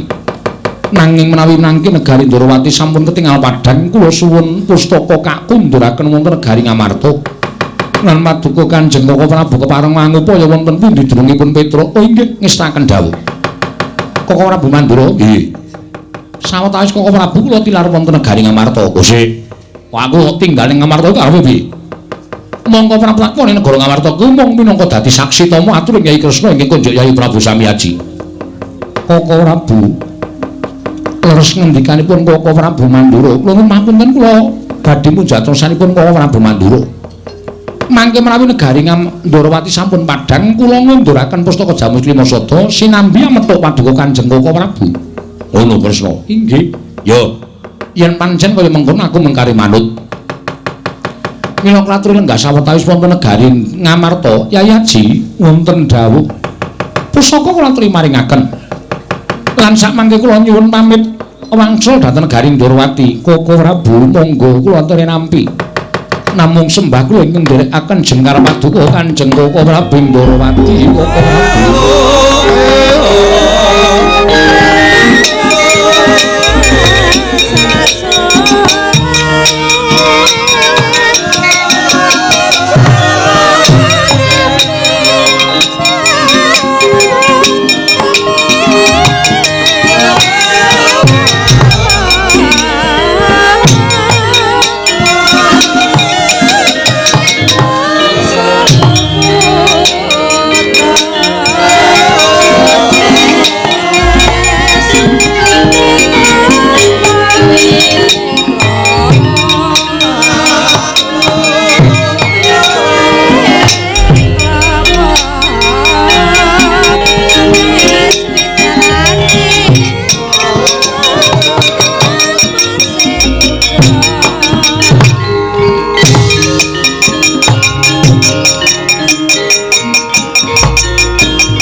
Sinayeng mangglung mintonaken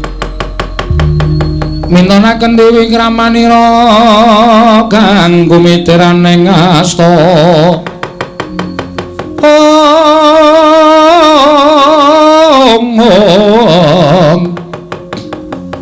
kanggo mitiraning astane asta Setyaki, wonten timbalan. Lah kok ora kaya adat sabene iki para Pandhawa kalah ngumpuk ana ing bangsal pengrawit.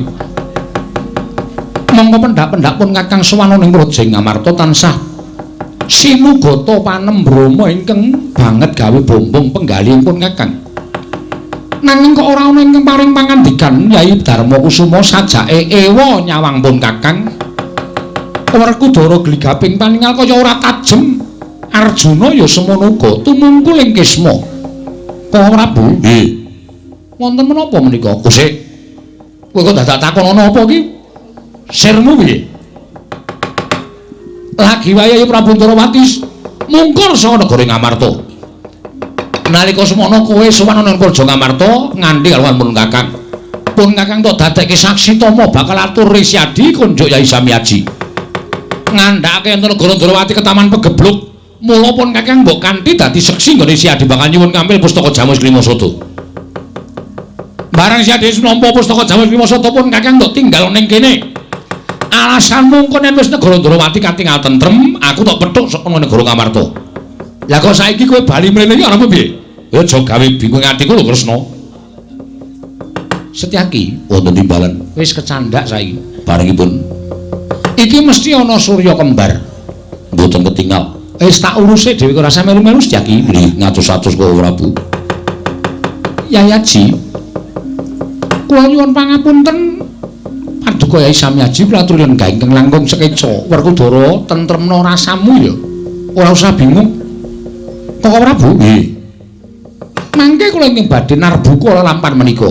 Tegese piye? Kula aturi lenggah prayogi. Arjuna, Wonten maring adhawu.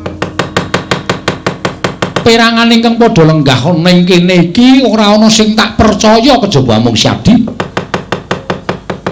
Merga jagat iku wis dadi paseksen, Wisnu kuwi bibelah dadi loro.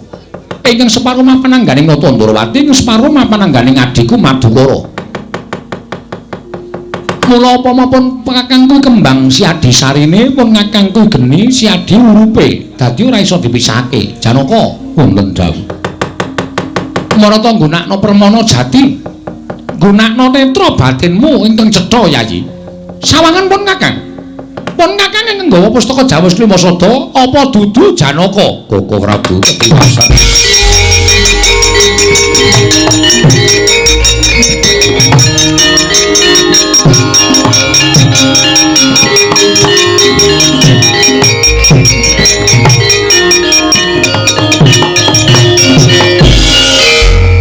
Mboten kinten babar pisan. Bilih negari Ngamarta kedatengan Durjana. Ingkang membo Paduka Kanjeng Koko Prabu tumuli nidra pustaka Jamus Miang Jimat Klimasada. Wonten satunggiling Durjana ingkang saged marajul saka Sela Selaning Garu. Nindakaken telik Mangendrajala Koko Prabu. Werkudara, nggih, krungu to? Ya. Koko Prabu mireng? Ya, ngerti. Lah iki terus piye? Lah yen ngono jebul sing nggawa pustaka Jamus Klimasada mau dudu Yai Kresna. Arjuna seksinipun. Menapa Koko Prabu badhe tidha-tidha lan aturipun ngadang kula panengah? Ya ora. Ning lah terus le rampung piye kahanane kok dadi kaya ngene? Werkudara kuwi aja meneng wae Werkudara.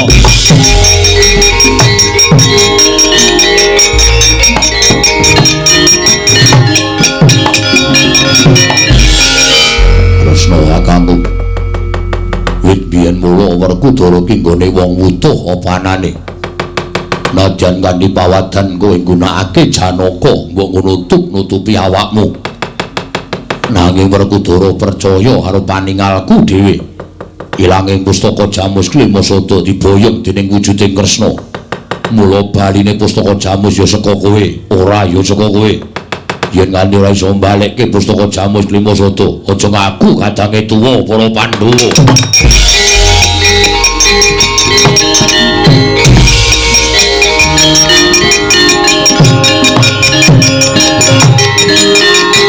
Setyaki.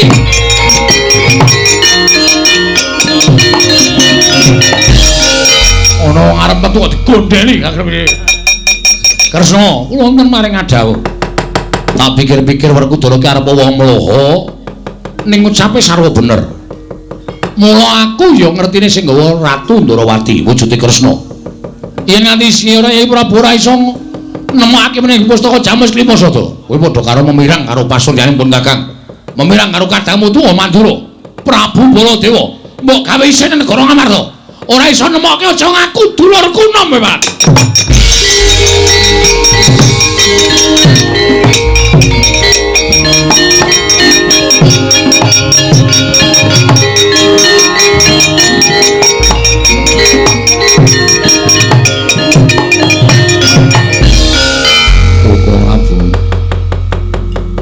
Dados pundi lampan menika wis-wis ora dadak digetuni. Saking lakon kuwi adile mung dilakoni. Inggih. Penandang kuwi adile mung disandang, mbok menawa wis dadi lakoning Nata Ndarawati lan iki wis dadi sandang aku. Tak nggone Janaka ora usah kuwatir. Inggih, nanging pustaka Jamus Klimasada ical. Ilang kuwi ora iso digoleki to. Waton sinartan pambudidaya, menungsa diwenehi akal pikiran kuwi dienggo budidaya. Inggih, ora kok menggo wangun-wangun. Inggih. Semono uga Janaka tak jaluk sesuk meneh sing tanggap ya Yayi Parampaduka. Semar kuwi samar, kae ora iso digagapi nganggo. Ya kuwi nalar sing ganep. Kakang Semar kae panjalmaning dewa. Kae weruh sadurunge winarah. Mula sejatine iki mau utusan karo Petruk merga Kakang Semar ngerti yen to negara Ngamarta kuwi ketaman mendung. Ora suwe meneh mesti dadi udan. Mula Kakang Semar budidaya dadi pepayung ning tinemune Pandhawa ora tanggap. Samengko mendung wis dadi udan, malah wis banjir ana negara Ngamarta. Parampaduka, ayo budal ning Karaka Dempel. Wonten menapa? Nyuwun dawuh Kakang Semar.